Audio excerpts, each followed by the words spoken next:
Boa noite. Vamos então, como em toda reunião, aliás, como em toda atividade abençoada por Deus, iniciar com uma oração.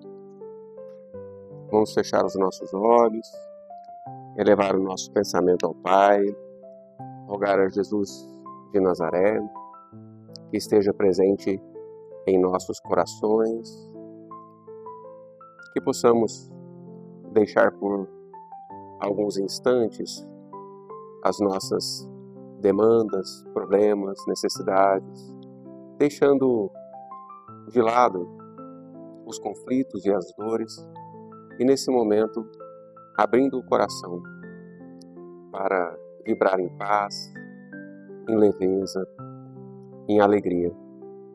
Que possamos na noite de hoje receber do nosso Pai que está nos céus as lições que eles querem nos trazer, que Ele quer nos trazer. Que possamos abrir a capacidade intuitiva para recebermos de nossos mentores a orientação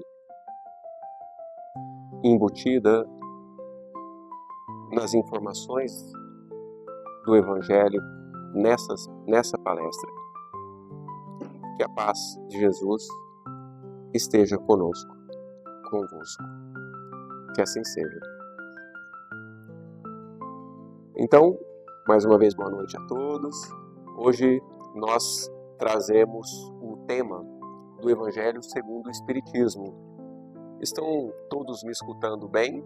Lá no fundo, escuta bem? Sim? Ótimo, obrigado.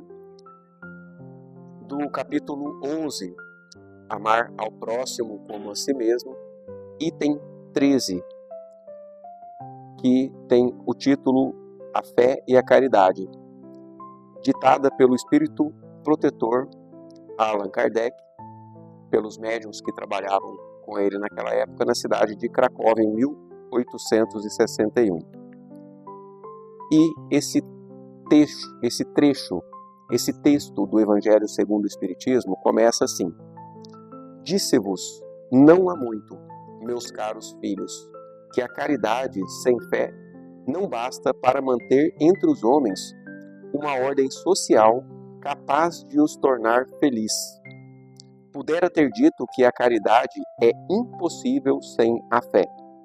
Nós costumamos escutar muito no meio espírita que a fé sem obra, ou seja, a fé sem caridade, é vazia de sentido, é vazia de significado. Porém, essa lição vem trazendo também o inverso, que é verdadeiro. A fé, a caridade sem fé, ela se torna impossível. E a gente vai ver no decorrer da lição por quê. A caridade, ela pode até melhorar a ordem social, mas tornar o ser humano feliz é só quando ela é feita com fé. E a fé é essa crença que nós temos de uma realidade dentro do nosso coração. É a certeza daquilo que esperamos. E a fé, ela traz essa capacidade da gente simplesmente se soltar diante dos acontecimentos, quando a gente tem fé de que aquilo será daquela forma. Então, continuando o texto, na verdade, impulsos generosos se vos depararão, mesmo entre os que nenhuma religião tem. Porém, essa caridade austera, que só com abnegação se pratica, com um constante sacrifício de todo o interesse egoístico, somente a fé pode inspirá-la, porquanto só ela dá que se possa carregar a coragem e a perseverança à cruz da vida terrena. Somente pela fé é que se dá, que se possa carregar com coragem e perseverança a cruz da vida terrena. Nós sabemos que a função da encarnação na Terra é o aprendizado. Nós estamos em um planeta que é um hospital e é ao mesmo tempo uma escola. Estamos em uma fase do nosso orbe, do nosso planeta, que é a fase da nossa humanidade, de provas e expiações. Provas onde nós somos colocados à prova em relação ao nosso aprendizado, aonde são nos dadas múltiplas escolhas diante do que você fará ali, diante de duas escolhas, de várias escolhas. E as expiações são os sofrimentos, são as quitações dos débitos que angariamos nas gerações anteriores, através das encarnações anteriores, aonde nós sabemos que vivemos em um mundo de barbáries, em um mundo de bastante dificuldade, onde até bem pouco tempo atrás as guerras eram mais frequentes, a fome, a imposição pela força, a subjugação, as injustiças eram bem mais frequentes, como ainda são. Porém, se a gente for pegar 200, 300, 600 anos atrás, no período em que estivemos em encarnações anteriores, é muito provável que tivemos atitudes impensadas que gravaram em nosso perispírito o mal que nós fizemos ao outro. E como corrigenda, nós estamos tendo sofrimentos. Então, esse sofrimento é uma quitação. Como é bom a gente quitar uma dívida, quitar um débito, pagar uma conta. Não dá uma sensação de leveza, de tranquilidade, enquanto a preocupação daquela conta para pagar dá um certo peso. E todos nós temos contas para pagar, e aqui, nesse planeta, nós, na nossa humanidade, nesse momento, nós ainda necessitamos de sofrer para pagar, quitar esses débitos. E estamos caminhando para uma era de regeneração, onde já não vai mais ser necessário esse sofrimento nessa transição planetária. Então, essa parte do texto nos traz a proposta de que a fé é uma inspiração para que possamos carregar com coragem e perseverança a cruz da vida terrena. Não foi por um acaso Jesus, não é por um acaso chamado de mestre, senão porque ele foi um excelente ensinador, ele foi um excelente professor, ele foi um excelente mestre. Em todas as atitudes, em cada gesto, em cada palavra. O poder que ele ali tinha e ainda tem era um poder de se livrar dessa cruz que a ele foi imposta pela própria humanidade a qualquer instante, a qualquer momento. Porém, ele, para ensinar o ser humano que é necessário o aprendizado, é necessário a resignação, a coragem, a perseverança, mesmo nas situações de sofrimento, ele mesmo deu essa lição, não só da boca para fora, mas na vivência que ele praticou, ensinando a todos nós. Sim, meus filhos, é inútil que o homem ávido de gozos, procure de prazeres, ávido de prazeres, de gozos, procure iludir-se sobre o seu destino nesse mundo, pretendendo ser-lhe lícito ocupar-se unicamente com a sua felicidade. É inútil achar que, preocupando-se somente com a sua própria felicidade, você vai conseguir chegar a um lugar de realização na sua encarnação atual. Sem dúvida, Deus nos criou para sermos felizes na eternidade. Entretanto, a vida terrestre tem que servir exclusivamente ao aperfeiçoamento moral, que mais facilmente se adquire com o auxílio dos órgãos físicos e do mundo material. Nós sabemos que, em espírito, nós habitamos um campo, digamos assim, informacional, muito mais lábil, muito mais etérico, muito mais volúvel, de difícil fixação. Tanto é que quando uma pessoa desencarna, dependendo de qual é o sentimento que está nutrindo, ele é atraído para regiões espirituais específicas, dentro desse contexto informacional. Então, se juntando com outros de mesmo padrão vibratorial, aonde habitam os sofredores, o umbral. E dentro desse umbral, que se sobrepõe à crosta terrestre, nós temos lugares específicos aonde, por exemplo, o Vale dos Suicidas, aonde os suicidas, naquela vibração do próprio autoextermínio, criam uma vibração que vai e se junta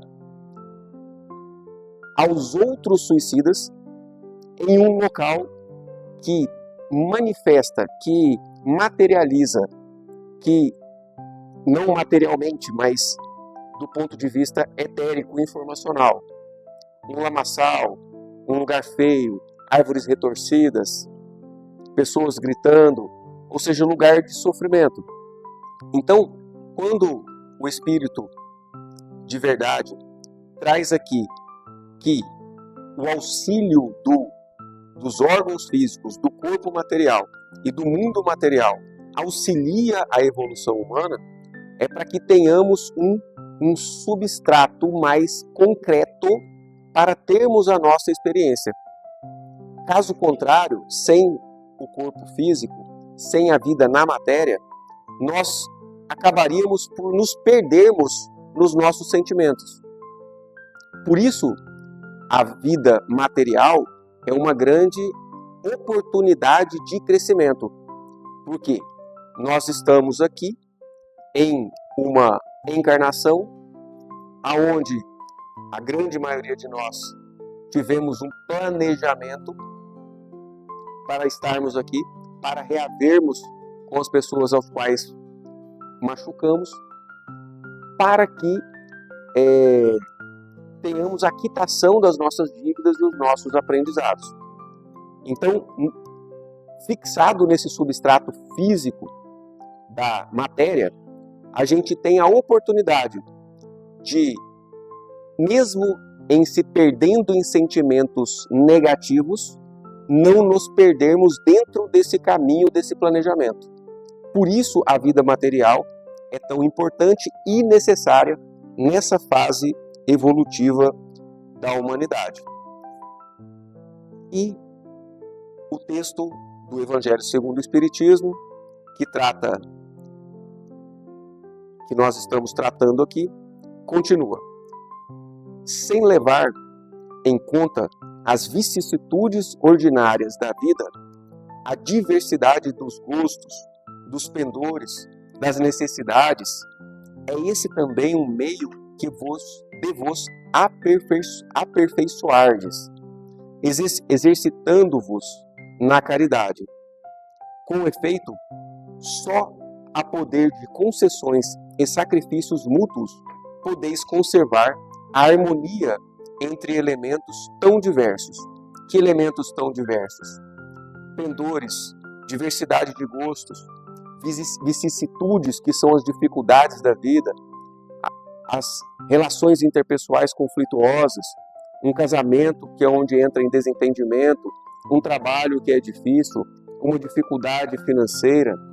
Então, só se pode conservar a harmonia entre elementos tão diversos através de concessões e sacrifícios, através da negação de, muitas vezes, das nossas próprias vontades, dos nossos próprios desejos, dos nossos próprios pendores egoísticos.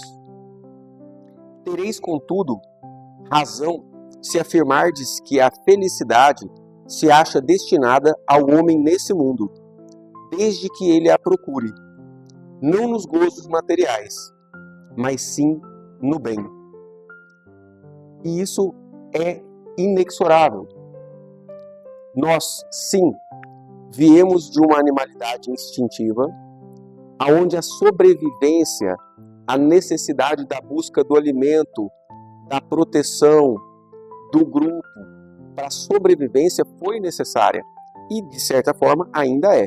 Mas à medida que a humanidade evolui, essa lei de sobrevivência, essa lei da força para manter vivo, vai sendo substituída por uma lei trazida por Jesus, que é a lei do amor, é a lei do bem, a lei da coletividade. Até porque nós viemos do Criador, de Deus, né? Do pó ao pó. Vindo de Deus, nós partimos de uma mesma origem. Então somos partes de uma coisa só.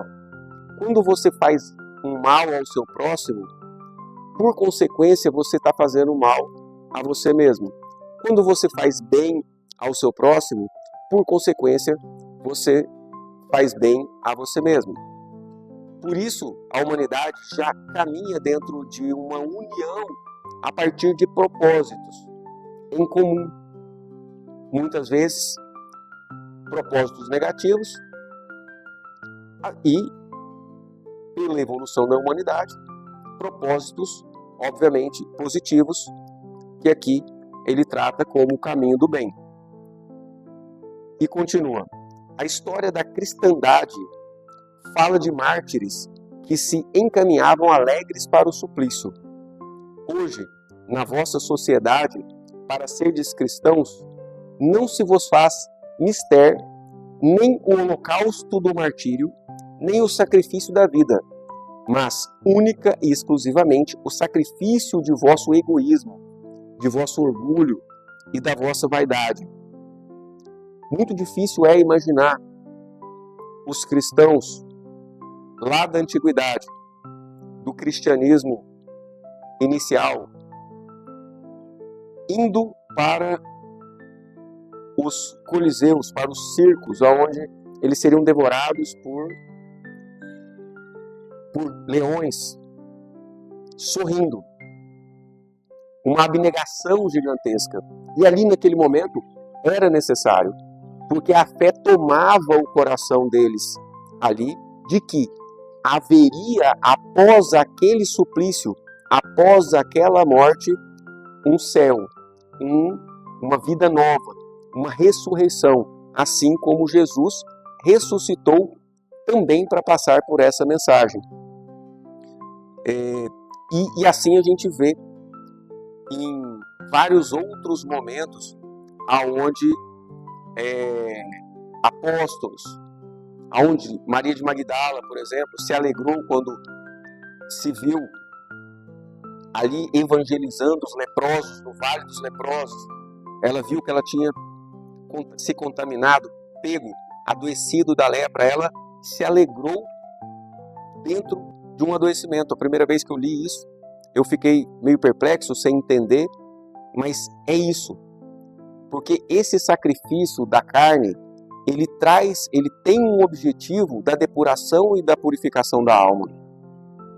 Então, quando a gente está passando por um sofrimento e a gente, em vez de receber esse sofrimento como uma quitação de uma dívida, a gente se reveste de revolta, de dor contra Deus, contra a realidade, querendo espalhar esse mal que está em mim, então eu vou espalhar para todo mundo, através da irritabilidade, através das ofensas, através do mal, a gente acaba por perder uma grande oportunidade de redenção, uma grande oportunidade de não sofrer mais. A gente acaba por em negando o sofrimento, nos mantendo nesse mesmo sofrimento. Até porque nós atraímos o nosso contexto de vida através do nosso padrão vibratorial. Quanto mais tristeza sentimos, mais acontecimentos tristes nos sobrevêm. Quanto mais medo sentimos, mais acontecimentos amedrontadores são atraídos para o seu contexto de realidade. Quanto mais se lamenta uma dificuldade financeira, mais dificuldade financeira atrai. Quanto mais se revolta com um adoecimento físico, mais adoecimento físico se atrai. E paradoxalmente, quando cultivamos uma vibração positiva, de alegria, de esperança, de coragem, de fé, de abnegação, você vai estar atraindo para o seu campo de realização de realidade, né, física, mais do mesmo, ou seja, coisas que vão te trazer alegria e tranquilidade. Então, o encerramento do texto do Evangelho segundo o Espiritismo é assim: triunfareis se a caridade vos inspirar e vos sustentar a fé. Então, a caridade sustenta, a caridade inspira e a fé sustenta as virtudes. Até porque, se a gente tenta fazer a caridade sem fé, sem essa certeza daquilo que virá, sem essa prova daquilo que não se vê, a gente acaba ali na frente fraquejando. Porque toda obra de caridade que beneficia muitas pessoas acaba recebendo forças contrárias, forças espirituais mesmo, obsessores, pessoas que sofreram em encarnações anteriores, estão presas a sofrimentos e não têm interesse em que as outras saiam dos sofrimentos, cobradores de dívidas, visto que a humanidade veio de momentos de muitas desavenças, de muitos conflitos, de muitas traições, de muitas dificuldades. Então, a caridade sem fé é extremamente limitada. O texto ressalta, embora existam atos generosos, mesmo entre aqueles que não têm fé, a caridade genuína, que exige abnegação e sacrifício do egoísmo, só pode ser sustentada pela fé. Porque essa fé é o que vai embasar por que eu estou realizando a caridade, para que eu estou realizando a caridade, porque eu acredito que construirei assim uma nova terra, uma nova humanidade, aonde os sofrimentos não acontecerão mais.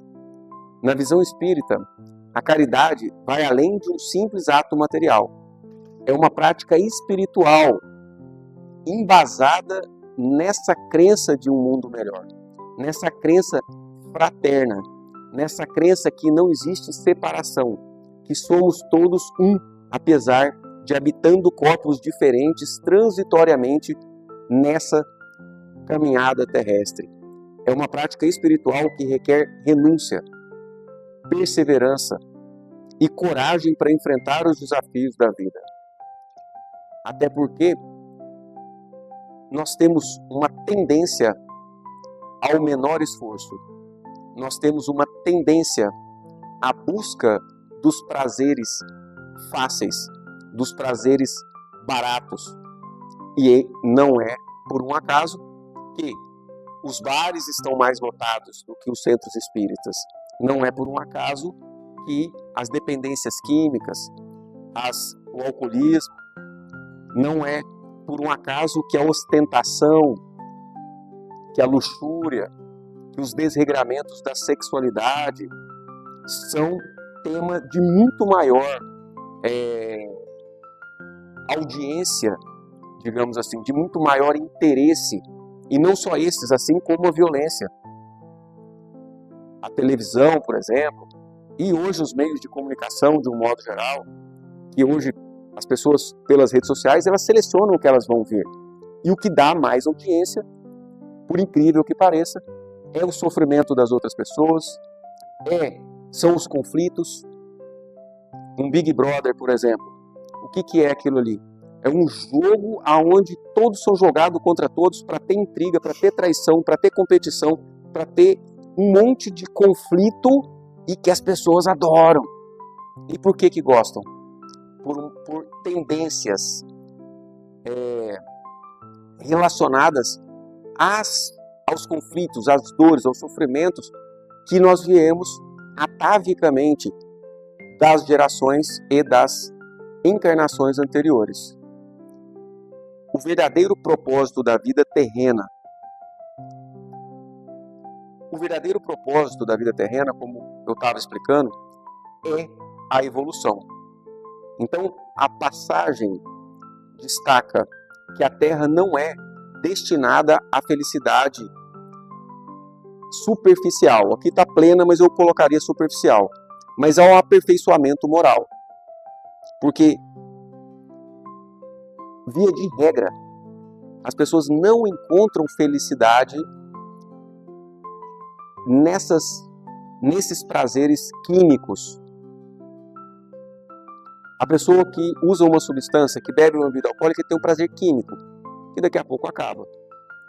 A pessoa que ganha um prêmio, ele tem um prazer químico, que daqui a pouco acaba.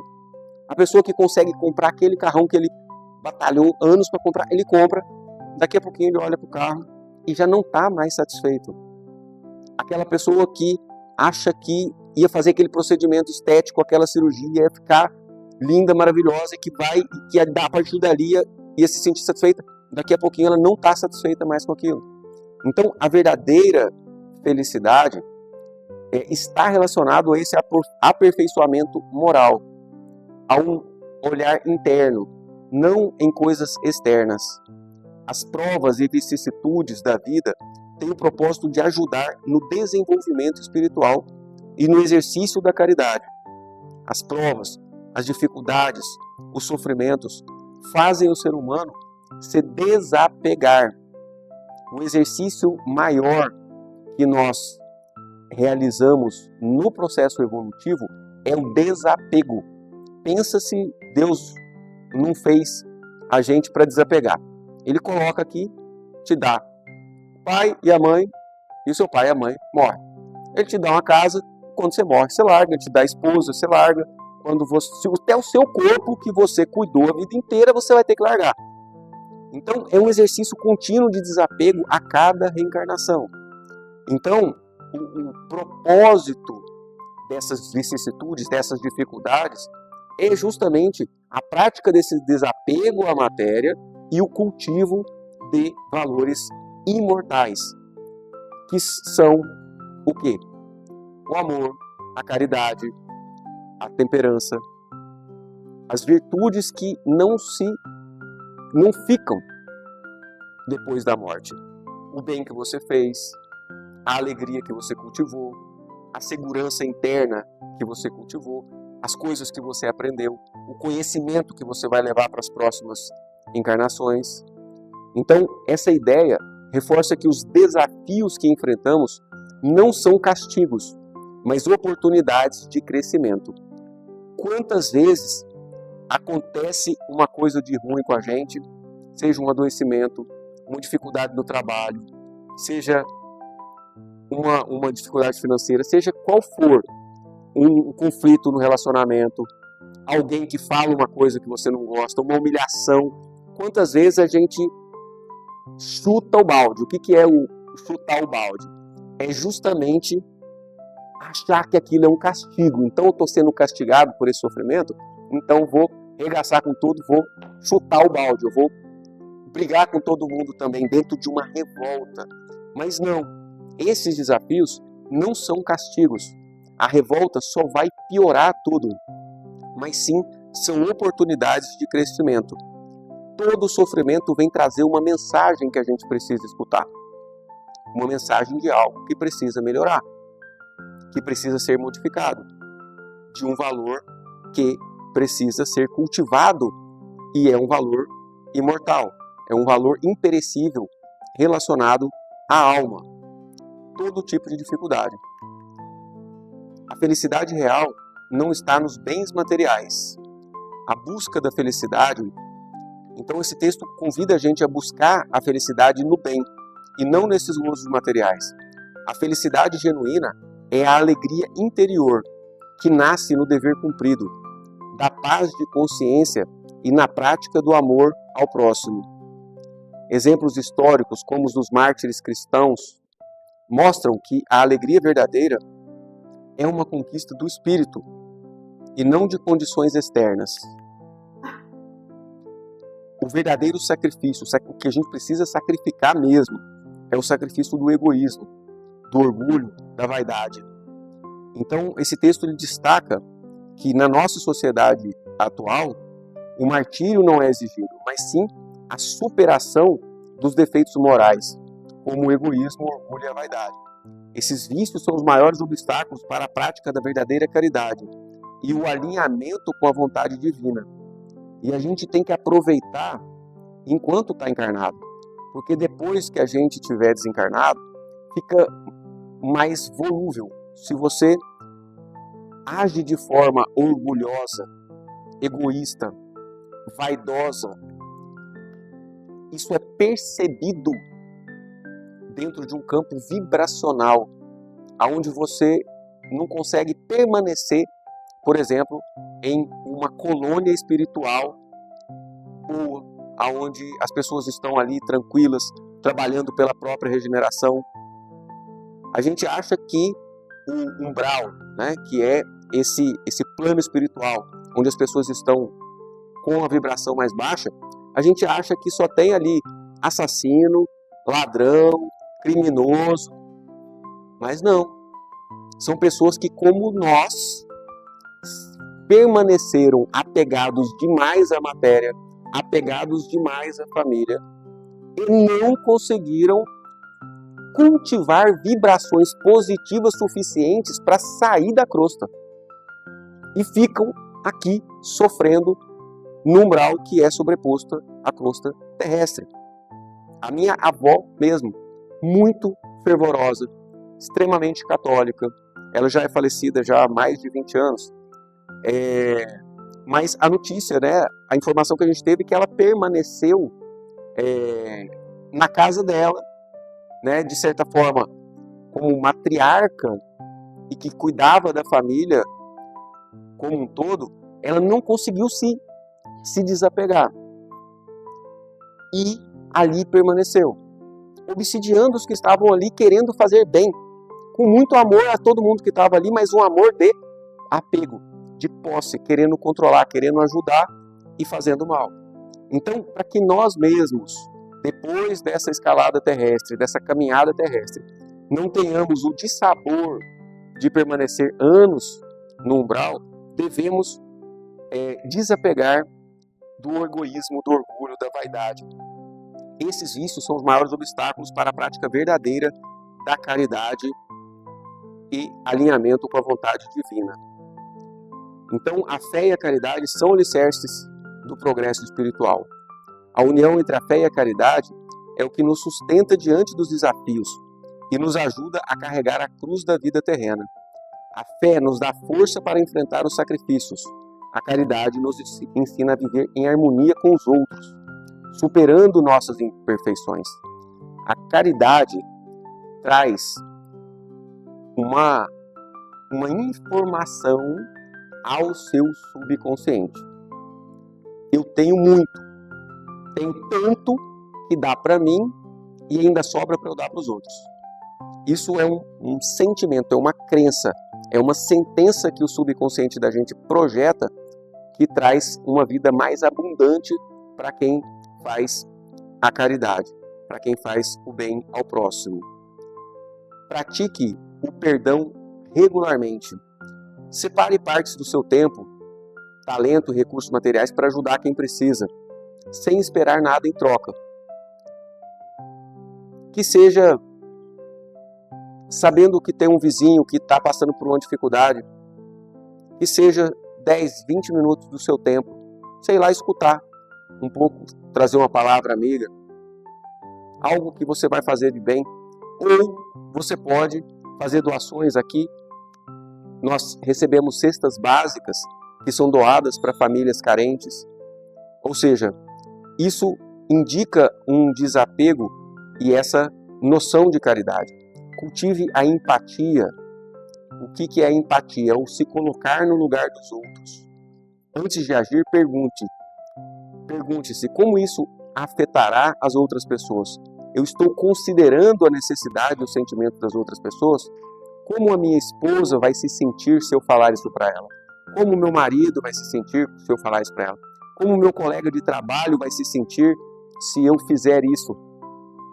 Como eu gostaria que fizesse se eu tivesse naquela pele? Calçar os sapatos dos outros, entre aspas, né? Compartilhe o conhecimento. Se você tem habilidades ou aprendizados úteis, ensine ou ajude quem está ao seu redor. Visite regularmente instituições de caridade, ofereça apoio a vizinhos, colegas que estejam enfrentando dificuldades. Não precisa ir muito longe para fazer caridade. A oportunidade dela está em todo momento. Nem que seja uma oração para uma pessoa que está andando moribunda na rua. Às vezes você não pode parar o seu carro ali para ir lá abraçar aquela pessoa, dar um prato de comida, mas você está vendo aquela pessoa em sofrimento, uma oração, pedindo a Deus que o abrace, que o ampare, que ele consiga sair, um pensamento positivo de que ele consiga sair daquela situação de sofrimento. Aceite, aqui combatendo o orgulho, aceite as críticas construtivas, veja-as como oportunidade de aprendizado em vez de ofensas pessoais. E mesmo as críticas declaradas, a gente costuma se armar contra elas. Mas doeu, toma que é seu. É um jargãozinho da psicologia. Como terapeuta e psiquiatra, a gente usa doeu, toma que é seu. Alguém falou, alguém fez alguma crítica para você que te doeu, pode ter certeza que tem alguma verdade nessa crítica. Porque se fosse um absurdo, não ia te doer. Então, aceite as críticas e reflita sobre elas, não se depreciando, mas o que tem de verdade nessa crítica que essa pessoa fez? Reconheça suas limitações. Lembre-se de que todos temos defeitos e estamos em constante aprendizado. Pratique um elogio sincero, valorize genuinamente as qualidades e as realizações alheias, evitando comparações, evitando criticar ao outro.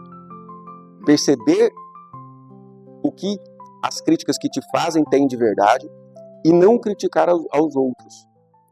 É possível em qualquer pessoa achar uma qualidade.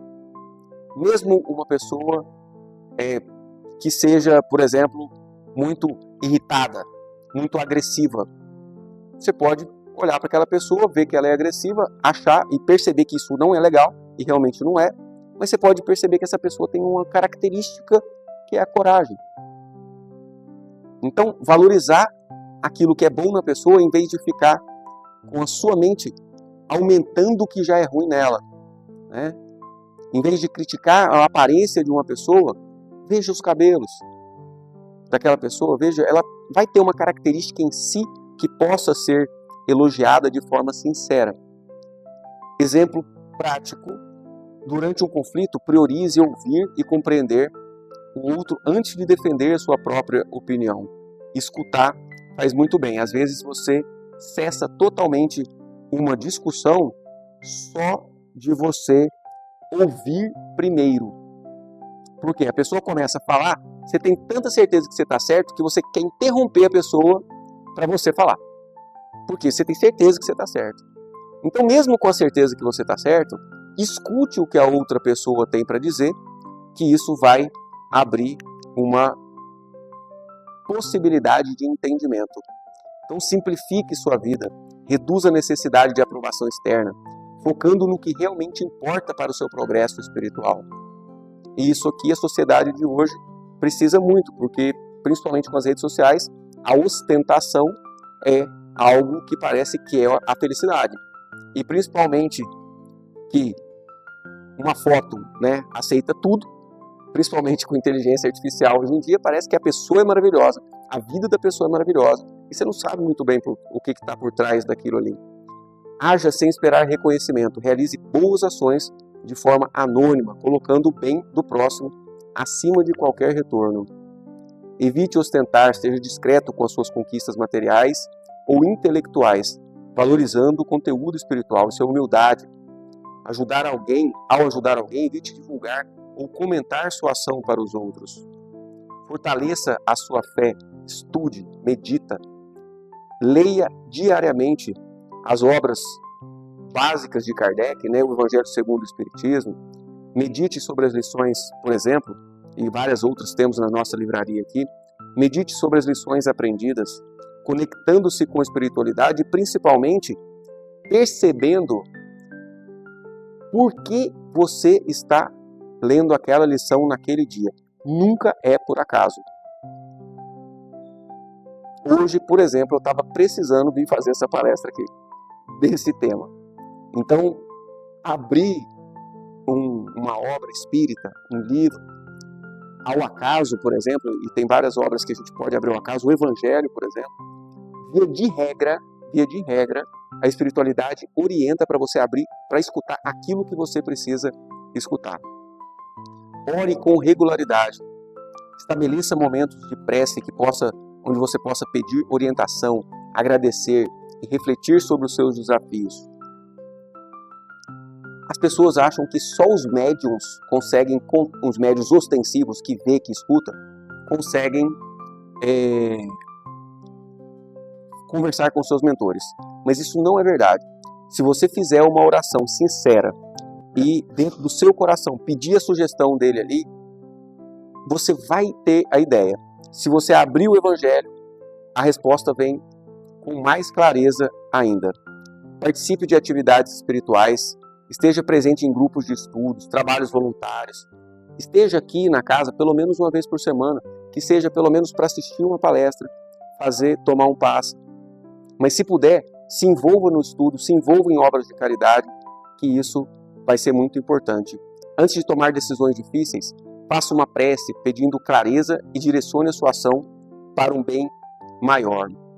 Exercite a paciência, apoie emocionalmente. Vou passar um pouco mais rápido porque o nosso tempo passou.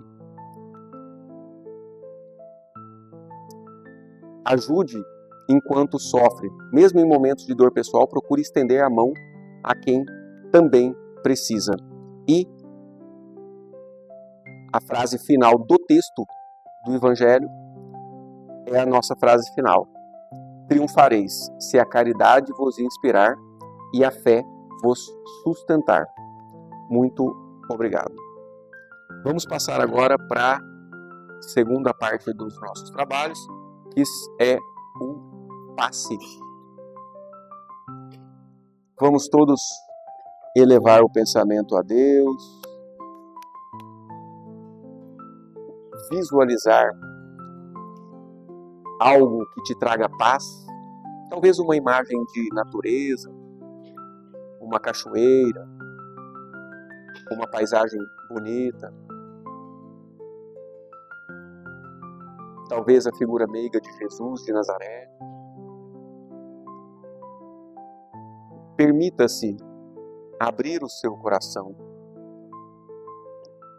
Permita-se fluir em paz e tranquilidade.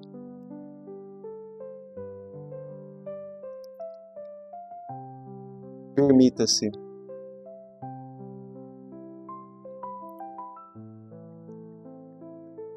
relaxar, soltar as suas resistências, abrir o seu coração.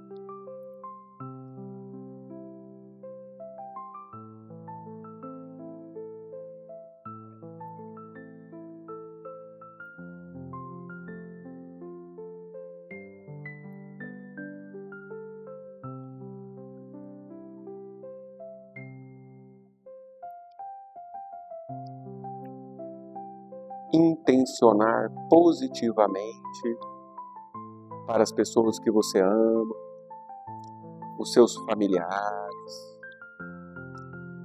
intencionar positivamente para a sua própria saúde, para a paz que flui no seu coração.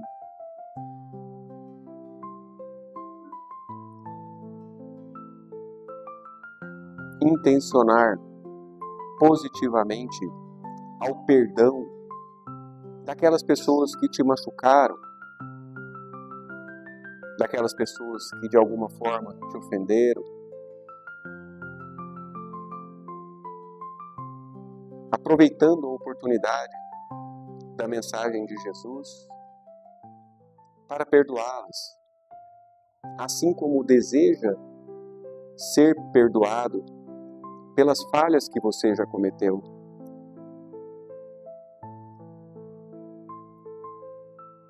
Intencionar positivamente para a resolução dos seus conflitos e problemas, abrindo o coração às respostas que você tanto busca, abrindo o coração a resignar-se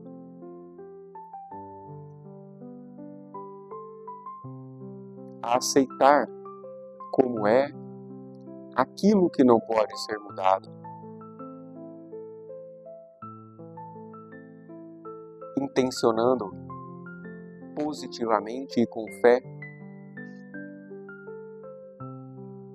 recebendo do alto as forças necessárias para agir e modificar aquilo que pode ser mudado em sua vida. Conectando-se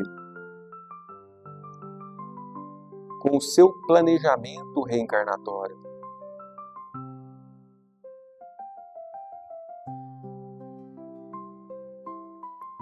Conectando-se com as suas maiores necessidades de modificação,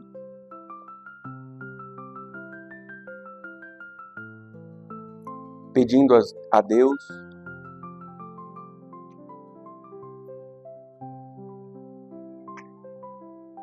a paz que excede todo o entendimento.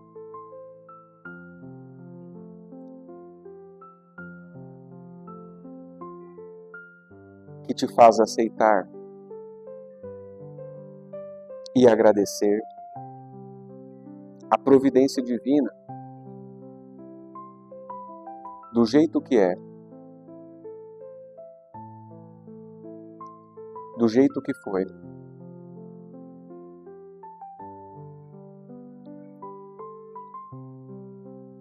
Acreditando,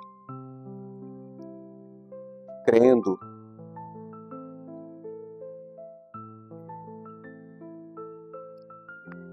no futuro,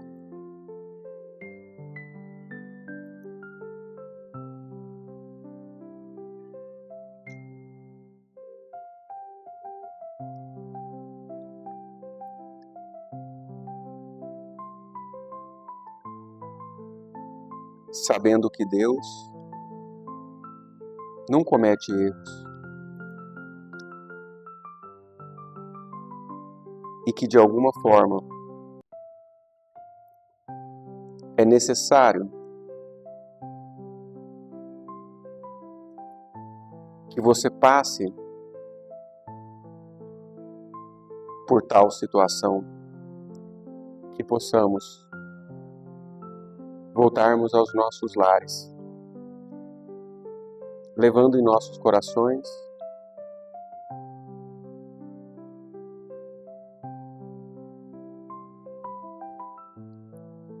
a alegria de estarmos vivos, da oportunidade de vida, do amor e da misericórdia divina. Que Jesus abençoe a cada um com muita paz. Que assim seja.